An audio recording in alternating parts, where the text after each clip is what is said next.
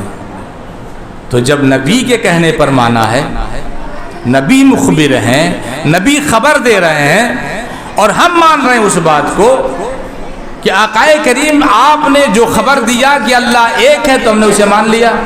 ہم نے دیکھا ہے اللہ کو؟ کسی نے دیکھا ہے؟ کسی نے نہیں دیکھا۔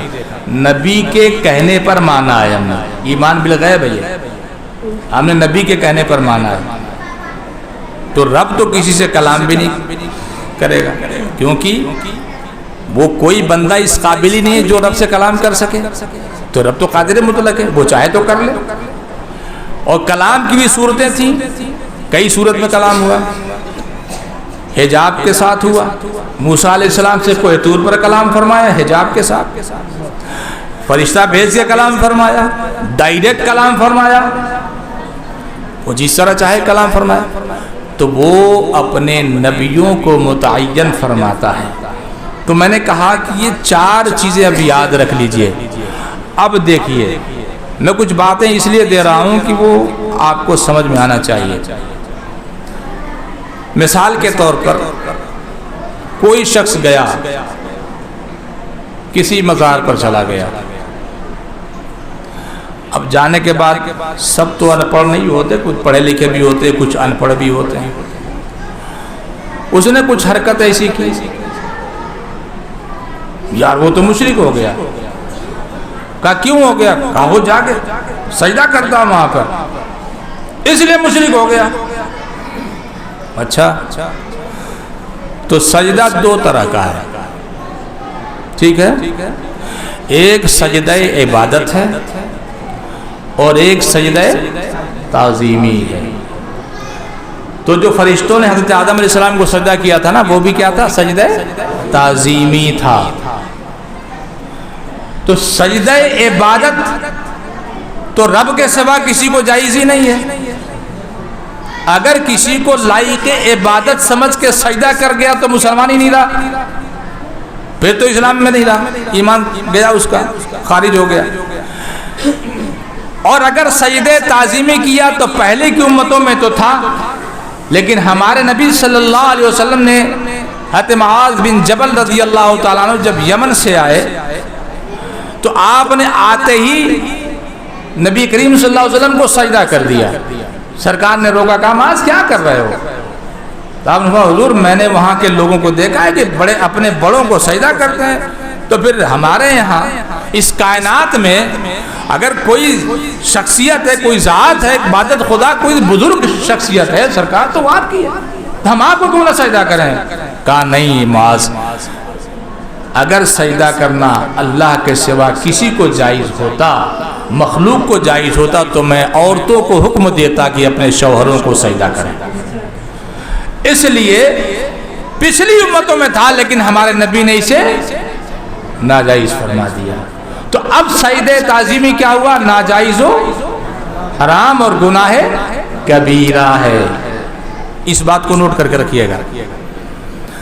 ایک جاہل آدمی سے بھی اگر آپ پوچھیں گے، پہلی بات تو یہ ہونا نہیں چاہیے، اس سے جواز مت لیجئے گا، پہلی بات یہ ہونا نہیں چاہیے۔ اگر ایک جاہل آدمی سے جس کو کچھ نہیں آتا ہوگا، اس سے پوچھیں گے بھائی ان کو خدا جان کے تم ایسا کر رہے تھے یا کہ خدا کا بندہ مان کے کر رہے تھے، تو وہ یہی کہے گا نہیں نہیں یار ایسا کیسے ہو سکتا، اللہ ایک ہے، وہ تو بزرگ ہیں اس لیے ان کی تعظیم میں میں ایسا کر رہا تھا، وہ یہی کہے گا۔ تو سجدہ عبادت تو اس نے کیا نہیں، گناہ کا کام کیا، حرام کام کیا، گناہ کبیرہ ہے، بالکل نہیں ہونا چاہیے تھا، لیکن کر گیا۔ پھر مشرک کہاں سے ہوا؟ گناہ تو کیا اس نے، تو آپ بغیر اس کی نیت کو جانے ہوئے آپ نے کیسے اسے مشرک قرار دے دیا؟ نیت دیکھنی چاہیے تھی نا. مثال کے طور پر میں آگے کھڑا ہوں، میرے پیچھے ایک صف لگی ہوئی، اس کے پیچھے ایک صف لگی ہوئی، اس کے پیچھے ایک صف لگی ہوئی، میں دیوار کو سجدہ کر رہا ہوں، ایسا ہی ہے نا، دکھنے میں تو ہی لگتا ہے. اور جو میرے پیچھے والے مجھ کو سجدہ کر رہے ہیں، جو ان کے پیچھے والے وہ ان کو کر رہے ہیں، لگتا تو ایسا ہی ہے. تو پھر تو کوئی بھی ایمان والا نہیں بچے گا، سب مشرک ہو جائیں گے. تو کہا جائے کیوں بھائی؟ کہا نہیں بات یہ نہیں ہے، دیوار کو تھوڑی سجدہ کیا جائے، ہم تو اپنے رب کو سجدہ کر رہے ہیں. ہم دیوار میں اپنے رب کو، ہماری نیت اپنے رب کو سجدہ کرنے کی ہے. اس لیے کیسے ہو سکتا ہے یہ؟ کعبۃ اللہ میں جا کر کے کعبہ کو بھی سجدہ نہیں کیا جا سکتا. کعبہ کی طرف رخ ہوتا ہے ہمارا، سجدہ رب کا ہوتا ہے، سجدہ رب کا ہوتا ہے. کعبہ کی طرف صرف رخ ہوتا ہے ہمارا، ہم اس کو بھی سجدہ نہیں کر سکتے ہیں. تو پھر نیت کیا ہوتی ہے؟ سامنے اس کے ہوتے نیت ہو کہ ہم سجدہ رب کا کر رہے ہیں، اللہ کی عبادت کر رہے ہیں، اللہ کو سجدہ کر رہے ہیں. تو جب وہاں آپ نے دیکھا تو نبی کے علم پر تو بحث ہوتی ہے، تو یہ نہیں معلوم تھا، وہ نہیں معلوم تھا. لیکن آپ کیسے جان گئے کہ اس نے جو سجدہ کیا سجدہ عبادت کیا یا سجدہ تعظیمی کیا اس نے؟ اور آپ نے اسے مشرک قرار دے دیا. ہے تو مشرک ہو گیا، تو قبر پجوا ہو گیا، تو پوج رہا تھا اس کو. تو آقا نے فرمایا ہے کہ جو شخص کسی ایسے شخص کو جو کافر و مشرک نہ ہو، اگر اس کے اوپر کفر و شرک کا فتویٰ لگاتا ہے تو وہ شخص اگر وہ نہیں ہے تو وہ چیز لوٹ کر کے اسی شخص کے اوپر آ جاتی ہے، وہ خود ہو جائے گا. تو آپ نے جانا ہی نہیں لگا دیا. تو یہ بات یاد رکھیے کہ سجدہ عبادت صرف اللہ کے لیے ہے، اور سجدہ تعظیمی بھی ہمارے دین میں اب حرام ہے اور گناہ کبیرہ ہے.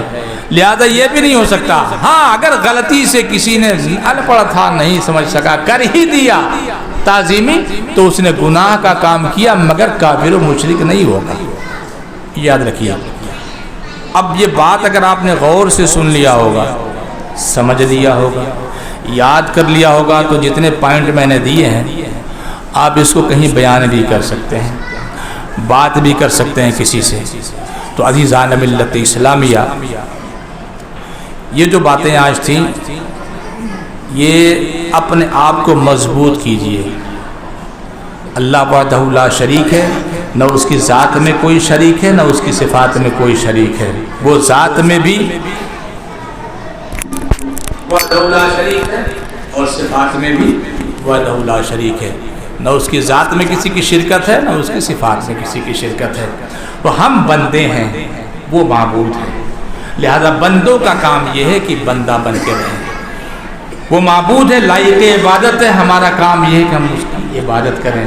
اس لیے رب نے جو گنوایا ہے اس میں کوئی ایسی چیز باقی بچی ہے جو ہمارے یوز میں نہیں ہے؟ زمین ہمارے یوز میں ہے کہ نہیں؟ چلتے ہیں، کھاتے ہیں، پیتے ہیں، اسی سے دانا اگتا ہے، سارا کچھ اس پر کرتے ہیں، تو یوز میں ہے نا. آسمان چھت بنا ہوا ہے ہمارے لیے، وہ بھی یوز میں ہے. پانی برس رہا ہے، تو بالخصوص بمبئی والوں کو تو اور زیادہ شکر ادا کرنا چاہیے، اس لیے کہ یہ تو برسے گا تبھی پینے پائیں گے، اور برسا نہیں تو ان کو بھگا ہی دیا جائے گا، پانی نہیں ملے گا. تو ان کو تو اور زیادہ اللہ کا شکر ادا کرنا چاہیے کہ بارش ہو رہی ہے. تو رب بارش بھی فرما رہا ہے اور سبزہ بھی اگا رہا ہے، تمام چیزیں ہیں. تو یہ بات یاد رکھیے کہ 4 باتوں سے آپ کو اندازہ لگ جانا چاہیے کہ یہ 4 باتیں اگر ہوں گی تو اگر رب کی ذات سے ٹکراتی ہیں، اس کے صفات سے ٹکراتی ہیں، تب تو دقت ہے. اور اگر یہ 4 باتیں مد نظر رکھ کر کے آپ کوئی کام کرتے ہیں، کسی ولی سے اگر کوئی تعاون ہوا تو اس نے تعاون کیا اس اللہ کے نیک بندے نے، تو اس نے رب کی عطا سے کیا. اس لیے اگر رب کی عطا نہ ہو تو کوئی ایک تنکا بھی کسی کو نہیں دے سکتا ہے، ایک ذرہ بھی کسی کو کوئی نہیں دے سکتا ہے. جو بھی ملے گا وہ رب کی عطا سے ملے گا. تو عزیزان ملت اسلامیہ، آج جو بیان اور گفتگو ہوئی میں یہ چاہوں گا کہ آپ لوگ میرا ساتھ دیا کریں، غور سے سنا کریں، اور یہ تو جو بچوں کی آوازیں یہ آتی رہیں گی، یہ بند نہیں ہوں گی، یہ تو چلتی رہیں گی، تو جو باتیں میں کروں غور سے سنا کریں اور سمجھنے کی کوشش کیا کریں، کیونکہ میں اسی لیے بہت مختصر میں بات کرتا ہوں اور کوشش یہ کرتا ہوں کہ بات سمجھا سکوں، اس لیے کہ تقریر کا مقصد حل نہیں ہوگا اگر بات آپ تک ٹھیک ٹھاک سے پہنچے نہیں تو ان باتوں کو آپ نوٹس کیجئے اور سمجھنے کی کوشش کیجئے، تاکہ آگے کبھی آپ کو کوئی معاملہ بن جائے تو سمجھا سکیں، بتا سکیں کسی کو، نہیں بات یہ ہے بھائی، بات یہ ہے، آپ غلط سمجھ رہے ہیں، آپ کی سوچ غلط ہے، آپ کی فکر غلط ہے۔ یہ بات آپ تب کر سکتے ہیں جب جانیں گے۔ تو عزیزان ملت اسلامیہ، اب آواز باہر تو جائے گی نہیں کہ آپ کو بار بار بلایا جائے گا، لہذا کوشش یہ کریے گا کہ نماز عشاء وقت پر آ کے پڑھیے، اور پڑھنے کے بعد بیٹھ جائیے، اور جب آپ بیٹھ جائیں گے، ابھی تو جو بھی چلے گا وہ مختصر میں ہی چلتا رہے گا، تو 3-4 روز کا معاملہ رہتا ہے جس میں تھوڑا وقت زیادہ لگ جاتا ہے، باقی تو تھوڑے موڑے میں گفتگو ہوتی رہتی ہے۔ تو آج چونکہ توحید و رسالت پر ہی گفتگو ہو رہی تھی، اور انشاءاللہ کل بھی اسی پر رسالت کے موضوع پر ہی بات ہوگی۔ ہاں، ایک بات اور ہے کہ چونکہ میں نے جمعہ میں بیان کیا تھا کہ آج کی پہلی تاریخ تھی، اب تو دوسری لگ گئی ہے، اس تاریخ میں سیدنا عمر فاروق اعظم رضی اللہ تعالیٰ عنہ کا وصال کا دن ہے، لہذا آپ لوگ اپنی دعاؤں میں انہیں بھی یاد رکھیں اور اصحال ثواب کریں، اس لیے کہ وہ برگزیدہ شخصیت ہیں کہ آقا کریم صلی اللہ علیہ وسلم نے انہیں رب سے مانگا ہے۔ یہ صرف مرید نہیں ہے، نبی کے مرید ہی نہیں ہے، نبی کے مراد بھی ہے۔ ایک مرید ہوتا ہے، ایک مراد بھی ہوتا ہے، تو وہ نبی کے صرف مرید نہیں ہے بلکہ نبی کے مرید کے ساتھ ساتھ مراد بھی ہے۔ اور جب فاروق اعظم کا لقب اس لیے دیا گیا ان کو کہ جب آپ ایمان لے آئے تو فرق پیدا ہو گیا، جب آپ ایمان لے آئے تو فرق پیدا کر دیا، اور فرق یہ پیدا کر دیا، کہا کہ اب نماز ہماری جو ہوگی خانہ کعبہ میں ہوگی، تو آپ نے فرق پیدا کیا، اس لیے فاروق اعظم کا لقب، فاروق کا لقب آقا کریم صلی اللہ علیہ وسلم نے دیا، وہ اسی مقام پر فاروق کا لقب، نام عمر ہے، فاروق کا لقب دیا گیا۔ لہذا زیادہ نہیں تو 3 بار سورہ اخلاص ہی پڑھ کر کے، کچھ پڑھ کر کے ایصال ثواب کیجئے اور ان کے توسل سے دعا کیجئے گا، انشاءاللہ اللہ آپ کی دعاؤں کو قبول فرمائے گا۔ دعا فرمائے پروردگار اعلیٰ ہم سب کو صراط مستقیم پر چلتے رہنے کی توفیق مرحمت فرمائے، مولا کریم ہم سب کی گناہوں کو معاف فرما، ہماری مشکلوں کو آسان فرما، پروردگار ہم میں جو بیمار انہیں شفاء کاملہ اور اولاد نصیب فرما، جو قرض دار ان کو بارے قرض سبق دوش فرما، جو صاحب اولاد ان کی اولادوں کو نیک اور صالح بنا، جو بے اولاد انہیں نیک اور صالح اولاد عطا فرما، جو برسر روزگار ان کے رزق میں برکت عطا فرما، جو بے روزگار ہیں وہ روزگار مہیا فرما، الہ العالمین اسلام کا بول بالا فرما، پرچم اسلام کا بول بالا فرما، مسلمانوں کی عزت و آبرو کی حفاظت فرما، مولا کریم ہماری تمام لوگوں کی دعا کرنے والوں کی اپنی دعاؤں کو اپنی بارگاہ میں شرف قبولیت عطا فرما، آمین کہنے والوں کی آمین کو قبول فرما، مولا کریم مجھ سے بولنے میں کسی قسم کی کوئی کوتاہی ہو تساہلی ہو مولا اسے معاف فرما، وصلی اللہ تعالی علی النبی الکریم وعلی آلہ واصحابہ اجمعین برحمتک یا ارحم الراحمین۔